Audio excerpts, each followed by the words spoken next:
네, 안녕하세요. 정원의 인사이트 시간입니다. 이번 주는 이제 클럽 축구가 없고 국가대표 대항전 위주로 이번 주가 이제 펼쳐지는데 그러다 보니까 전술 이야기를 한번 다시 풀어보려고 합니다. 오늘의 주제는 세컨드 볼입니다. 예, 저희가 흔히 이제 축구에서 세컨 볼, 세컨드 볼 뭐 이런 말을 통해서 뭐 중계할 때도 그렇고 축구를 시청하시는 분들도 세컨볼에 대한 이야기는 꽤나 많이 들어보셨을 텐데요. 세컨볼이 중요하다라는 게 최근에 또 많이 부각이 되고 있고 세컨볼을 많이 가져가는 팀들이 승률과 직접적으로 연관되는 수치가 좋다는 게 최근에 해외에서 많이 좀 대두가 되고 있어요. 우리는 이제 흔히 말해서 세컨볼 싸움, 세컨볼을 가져와라, 세컨볼을 내어주면 안 된다 뭐 이런 것들을 이제 흔히 이야기는 하는데 어떻게 직접적으로 축구에 영향을 미치는지 뭐 그거에 대해서 그리고 세컨볼에 집중하는 팀들이 어느 팀들이 있는지 그거를 한번 좀 살펴보려고 합니다. 현대 축구에서는 이제 뭐 다양한 전술 형태 그리고 롱볼과 뭐 짧은 패스 빌드업 여러 가지 전술이 나오는데 사실 어떠한 전술이든지 가장 중요한 것들 중에 하나는 바로 볼에 대한 소유권이거든요. 볼의 소유권을 우리 팀이 많이 가지고 있느냐 혹은 볼의 소유권을 많이 내어주는 대신에 우리는 공격적인 수비 형태를 갖추면서 효율적으로 공격을 할 것이냐 여러 가지 각 감독들의 전술이 있는데 그 중에서 가장 중요한 기점이 되는 것 중에 하나가 바로 세컨볼입니다. 저희가 이제 세컨드 볼이라고도 부르는 이 세컨볼은 세컨볼을 가져오느냐 세컨볼을 언제 어떻게 활용하느냐에 따라서 역습 혹은 뭐 지공 상황에서의 볼 점유 이런 것들 다양한 것들이 활용될 수 있는 기준이 되곤 하는데요. 최근에 세컨볼에 대해서 가장 대두가 되고 있는 건 역시 과르디올라 감독의 전술 형태에서 많이 대두가 되고 있습니다. 펩시티의 어떤 왕조를 구축한 이후에 여러 가지 전술 형태가 나오지만 사실 수면 위로 떠오르지는 않았던 가장 중요한 핵심은 역시 세컨드 볼이었거든요. 맨체스터 시티 같은 경우는 세컨드 볼을 이번 시즌에도 가장 많이 가져온 팀 중에 한 팀입니다. 물론 맨체스터 시티가 이번 시즌에 활약이 그렇게 좋지 못하지만 그래도 본인들 그리고 펩시티의 어떤 축구 스타일을 그대로 유지할 수 있는 포인트 중에 하나는 세컨드 볼을 언제 어떻게 가져오느냐 이게 가장 중요한 건데요. 앞서 이제 말씀드린 것처럼 펩시티, 펩 과르디올라의 맨체스터 시티는 사실 공중볼 경합은 그렇게 높지 않습니다. 맨체스터 시티는 공중에서의 어떤 최소한의 경합을 가져가면서 경기를 지배하려고 하는 특성이 있는데 사실 공을 땅으로만 보내서는 경기를 지배하는 게 굉장히 어렵습니다. 어쨌든 선수들은 땅에다가 그라운드를 발을 밟고 있는 상태에서 경기를 뛰다 보니까 공중으로 나가는 확률도 어느 정도 보여줘야 되는데 펩시티가 이제 공중볼을 했을 때 볼 점유 그리고 경기를 완전히 통제할 수 있는 상황을 만드는 거는 거기서 키워드가 이제 세컨볼이라는 키워드가 이제 붙게 되는 거거든요. 물론 지금 펩시티를 먼저 말씀을 드렸지만 이전에 이제 안첼로티 감독이 이제 바이에른 뮌헨에 있었을 때 ESPN과 인터뷰를 했던 적이 있어요. 근데 그 중에서 무슨 얘기를 했었냐면 압박을 풀어나오는 데 있어서 어떠한 방법이 있냐 어떠하게 준비를 했냐 이런 식으로 얘기했었는데 안첼로티 감독이 그렇게 이야기한 적이 있습니다. 압박에 대한 가장 효율적이고 간단한 방법은 세컨볼 점유다. 그게 무슨 말이냐? 높은 위치로 상대의 공격수들이 압박을 올라오면 그것을 후방에서 풀어나오는 짧은 패스의 빌드업도 하나의 방법이 되겠지만 안첼로티 감독은 확률이 제일 높다고 생각하는 게 뭐냐면 그것을 다이렉트하게 전방으로 보낸 이후에 거기서 떨어지는 세컨드 볼을 어느 선수, 어느 팀이 가져오느냐가 굉장히 중요하다. 라고 이야기를 한 거고 그 당시에 이제 바이에른 뮌헨은 그것을 굉장히 잘하는 팀이다라고 이야기를 했습니다. 결국에는 볼에 대한 소유와 공격에 대한 시발점은 탈취한 그 포인트부터 공격이 시작이 되는 거거든요. 예를 들어 세컨 볼이 어느 시점에서 출발되느냐가 굉장히 중요한 겁니다. 상대 압박들이 높게 올라왔을 때 4-4 형태를 구축하고 있다면 다이렉트하게 전방으로 볼을 보내게 되면 상대 수비와 경합하는 장면이 있겠죠. 당연히. 근데 여기서 이 1차적인 이 첫 번째 1차 볼을 바로 본인들의 소유로 가져오는 건 사실 굉장히 어려워요. 그리고 경합 장면이다 보니까 확률이 뭐 많이 치더라도 50대 50으로 나뉘게 되겠죠. 그렇게 됐을 때 이 경합에 대한 세컨볼의 위치가 굉장히 중요하다는 거죠. 세컨볼을 빠르게 가져오게 되면은 여기서부터 공격이 시작이 되는 겁니다. 그러면 지금 이제 하프라인부터 시작이 되죠. 근데 상대의 수비가 높은 위치로 많이 올라와 있는 상태에서 이거를 차근차근 풀어나와서 나온다 한들 똑같이 하프라인에서 시작을 하게 되는 겁니다. 물론 후방에서 빌드업하는 것도 장점이 있습니다. 안정적으로 본인들이 원하는 스타일로 볼을 가지고 나올 수 있고 상대 수비를 어느 정도 유인할 수 있는 효과는 있으니까요. 반대로 세컨볼에 대한 단점도 있겠죠. 세컨볼은 확실하게 우리 팀으로 가져온다는 보장이 없다 보니까 확실히 확률 싸움이라는 걸 좀 걸어줘야 되는데 확률 싸움에서 우리 선수들이 주변에만 있고 이 세컨드볼에 대한 경험만 가져올 수 있는 능력이 좋다면 사실 후방에서 빌드업을 차근차근 풀어난 것보다는 확실히 높은 위치에서 세컨볼 따는 게 훨씬 더 효율적으로 공격을 할 수 있다는 거고요. 앞서서 말씀드린 이제 안첼로티 감독은 뭐 다양한 전술을 보여주긴 하지만 그 다양한 전술 중에 기본이 되는 것들은 결국에는 효율성에 기반을 하는 전술의 형태를 보여주는 감독이다 보니까 이러한 방식에서도 좋은 퍼포먼스를 내는 전술을 지금까지 많이 보여줬습니다. 그런 것들의 이제 일부분으로 지난 바이에른 뮌헨 소속일 때, 바이에른 뮌헨 감독일 때 인터뷰를 또 볼 수가 있었고요. 특히나 프리미어리그 같은 경우에는 세컨드볼에 대한 집중력이 보다 많이 늘어나고 있어요. 이번 시즌 프리미어리그를 쭉 보시는 분들은 아시겠지만 지공 상황에서의 확실한 메리트를 보여주는 팀들이 생각보다 많이 없고 다이렉트한 공격이라든지 아니면 효율적인 공격을 보여주는 예를 들면 본머스라든지 아니면 노팅엄, 풀럼 이런 팀들이 효과를 내고 있는 이번 시즌의 흐름이거든요. 그러한 가운데서의 이 세컨볼을 어느 시점에 탈취할 수 있는지 어느 위치에서 가져올 수 있는지는 각 팀들에게 가장 중요한 장치로 활용이 되고 있습니다. 지금 이제 표를 보고 계시면 이번 시즌 세컨볼이 누가 가장 승률이 높았는지 이를 볼 수 있는 지표가 있습니다. 바로 맨체스터 시티가 가장 높은 지분을 보여주고 있죠. 36%. 그리고 리버풀 같은 경우 지금 33%, 33.9% 대단히 좋은 확률을 보여주고 있습니다. 역시 현재 프리미어리그 리그 1위를 또 달리고 있고요. 맨체스터 유나이티드와 뭐 브라이튼, 첼시, 브랜드포드 등 다양한 팀들이 이제 또 세컨볼의 확률을 가져오고 있는데 사실은 이제 조금 하위로 내려가면은 본머스라든지 아니면 노팅엄도 약간은 좀 밑에 쪽에 배치가 돼 있어요. 앞서서는 이제 노팅엄 그리고 본머스 같은 경우는 세컨볼을 많이 활용한다고 적극적으로 활용한다고 이야기를 했는데 이거 확률이 너무 떨어지는 거 아니냐라고 볼 수도 있는데요. 확실히 위 그래픽을 보면서 얘기를 해보면 뭐 크리스탈 팰리스, 에버튼, 본머스 같은 팀들은 일반적으로 롱볼 자체를 좀 많이 활용하는 편이에요. 그러다 보니까 롱볼의 숫자가 많다 보니까 공중볼의 숫자에서 지분을 차지하는 게 이제 세컨볼의 지분이 조금 낮게 나오는 걸 뿐이지 사실 조금 더 뜯어봐서 보면 확실히 세컨볼을 사용하는 빈도수는 훨씬 더 많다. 이거를 또 확인할 수가 있습니다. 브랜드포드의 이번 지표를 보시면 조금 더 신기한 게 지금 이제 그림을 보고 계신데 브랜드포드 자 좌측과 우측의 표를 보면은 세컨볼의 경합에서 승리했을 때 공격의 성공률을 지표로 따지는 그래프입니다. 여기서 보면 지금 브랜드포드가 세컨볼 성공률도 매우 높고 그 세컨볼 성공을 해서 그게 공격이 성공이 돼. 쉽게 말하면 득점으로 연결이 된다든지 유효슈팅으로 연결이 되는 이 비율 자체가 굉장히 높아요. 어떻게 보면 리그에서 전체적으로 보더라도 이 브랜드포드의 이 세컨드 볼을 활용한 공격 패턴이 성공률이 굉장히 높다라는 게 이 지표로도 나올 수 있고 맨체스터 시티 같은 경우에는 지금 36%의 지분을 보여주고 있습니다만은 세컨볼이 공격 성공으로 완성된 게 지표가 굉장히 낮죠. 이게 이제 맨체스터 시티가 이번 시즌에 그렇게 좋지 못한 결과를 내는 이유 중에 하나이기도 합니다. 세컨볼은 여전히 많이 따오고 있어요. 이 펩 가르디올라 시티의 어떤 전체적인 구조에서는 세컨볼 성공률은 이전 시즌과 비롯해서도 굉장히 좋은 지표를 보여주고 있지만 그 세컨볼의 지표에서 출발된 공격의 성공률 자체가 낮다 보니까 결국에는 경기 내용의 결과로 이어지는 득점이라든지 위협적인 장면이 많이 나오지 않는 거죠. 하지만 여전히 중요한 건 뭐다? 세컨드볼을 적극적으로 활용하는 구조를 가져가고 있다. 공중볼을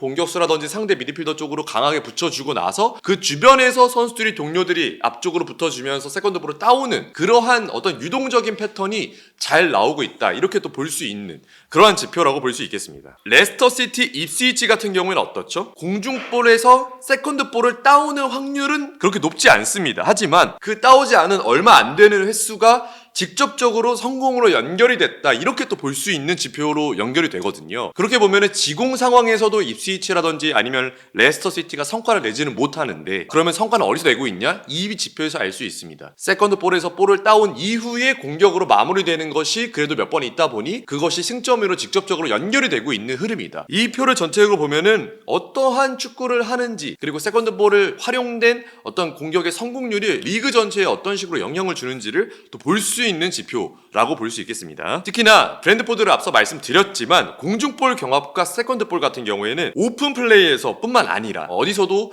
해당이 되냐? 바로 세트피스에서도 해당이 됩니다. 세트피스는 이제 스로잉도 포함이 되고 그 다음에 코너킥, 프리킥 모든 세트피스가 다 포함이 되는데요. 그 가운데서도 브랜트포드 같은 경우는 세컨드 볼을 활용된 공격 완성도가 매우 높다라는 거예요. 브랜트포드 팬분들 그리고 이제 프리미어리그를 즐겨보시는 분들은 조금 아시겠지만 브랜트포드라는 팀 자체가 데드볼 상황에서 공이 정지되어 있는 상황에서의 완성도를 높이는 데 있어서 아주 기여를 많이 하고 집중을 많이 하는 그러한 팀이죠. 뭐 코치진들뿐만 아니라 구단주 자체도 이러한 확률 싸움에서 확률을 높이려고 하는 그러한 장치를 연구를 굉장히 많이 하는 팀인데 확실히 이러한 지표로도 나오고 있습니다. 특히나 앞서 제가 말씀드렸던 롱 스로잉 프리킥, 코너킥이 아니라 롱 스로잉에서도 이러한 지표가 잘 나오고 있는데 지금 그림을 한번 보시죠. 본머스와 경기를 했던 브랜트포드의 홈 경기였습니다. 스로잉을 하면서 안쪽에 콜린스 그리고 바깥쪽에 위사가 준비가 되어 있어요. 이게 뭐냐? 스로잉을 한 이후에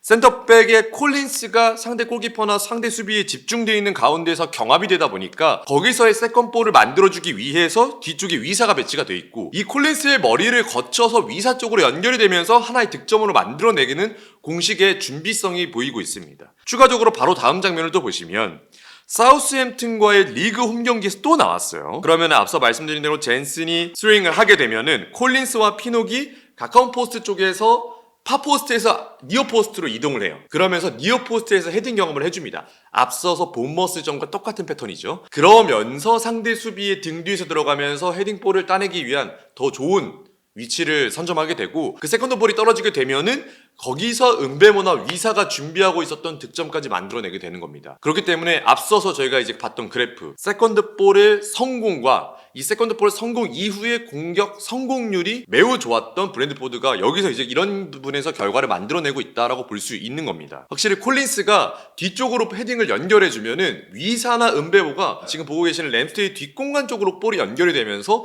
침투를 하는 이거는 사실 거의 약속되어 있는 플레이인 거죠. 그러니까 하나의 세트피스처럼 작동을 하되 바로 콜린스가 헤딩으로 득점하는 게 포인트가 아니라 콜린스가 무조건 세컨드 볼을 떨어뜨려주고 더 득점력 그리고 슈팅이 좋은 선수들 골문 앞에서 위협적인 위치가 갈 수 있는 선수들에게 연결을 해줌으로써 직접적으로 슈팅하면은 확실히 앞서 말씀드린 대로 경합 상면이다 보니까 확률적으로 조금 떨어질 수 있거든요. 확률을 더 높이기 위해서 경합에서 따낸 다음에 더 확실한 마무리로 연결할 수 있는 그러한 확률을 높이는 브랜트포드의 축구 스타일을 세컨드 볼에서 볼 수 있습니다. 자, 이번에는 본머스의 공격 형태를 한번 봐볼 텐데요. 본머스도 이번 시즌에 볼을 많이 소유하면서 지금의 성과를 만들어낸 건 아니거든요. 본머스는 제가 이전에도 이제 정원 인사이트에서 누누이 말씀드렸던 것처럼 빠른 공수 전환 그리고 정말 다이나믹한 압박과 거기서 나오는 턴오버, 유도 그리고 거기서 나오는 공격 전개가 굉장히 매력적인 팀인데 그것뿐만 아니라 앞서 말씀드린 대로 다이렉트한 전개에서도 나옵니다. 지금 그림을 한번 보시죠. 지금 이제 에버튼과의 경기에서 나왔던 장면인데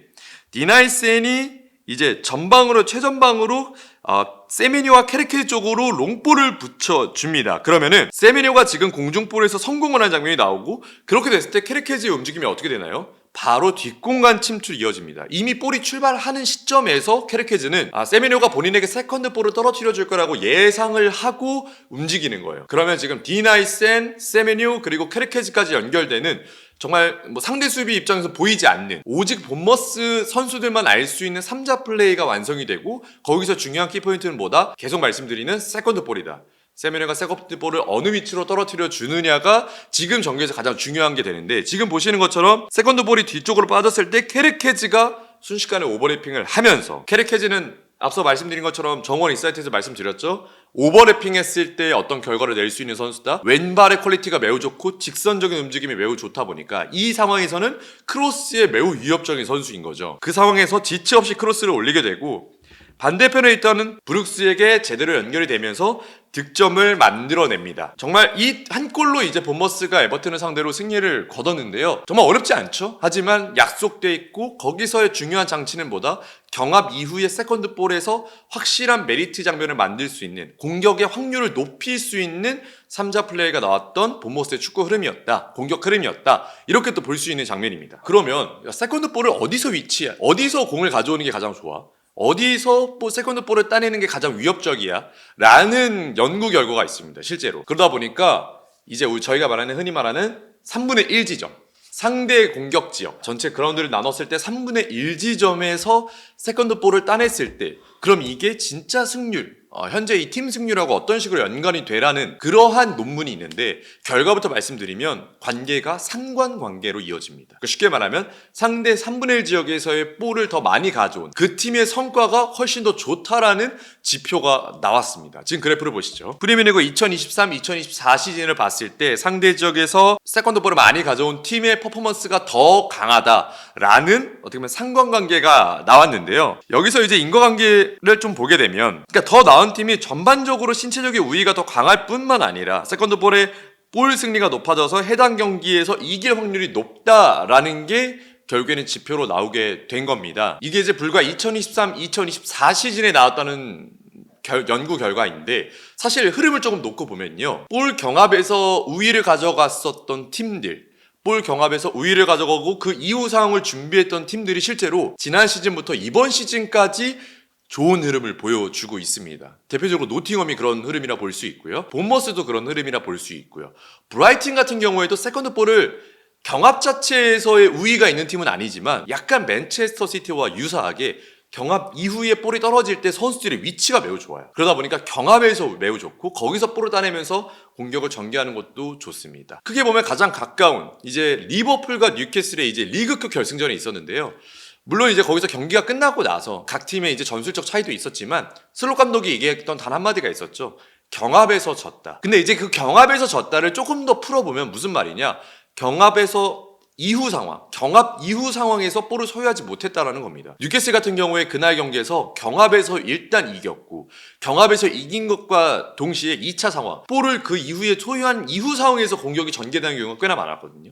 이러한 부분에 있어서 뉴캐슬이 당장 리버풀에게 좋은 성과를 냈던 포인트도 확실히 경합과 세컨드 볼 이 부분에 있었다라고 봐도 과언이 아닙니다. 물론 이제 앞서 말씀드린 것처럼 상관관계에 있어서 무조건 인과관계가 붙는 거는 아닐 수 있습니다만은 최근에 이제 많은 에너지 레벨을 가지고 뛰어야 하는 현대 축구의 흐름을 보게 되면은 이 세컨드 볼의 효율성에 대해서 무시하고 갈 수는 없습니다. 맨체스터 시티와 리버풀을 비롯해서 정말 상위에 있는 팀들도 많이 도전을 하고 있는 상황이고 앞서 맨 처음에 말씀드렸던 안첼로티 감독 같은 경우에도 바이에른 뮌헨 시절부터 이런 세컨드 볼의 중요성을 굉장히 많이 부각을 시켰고요.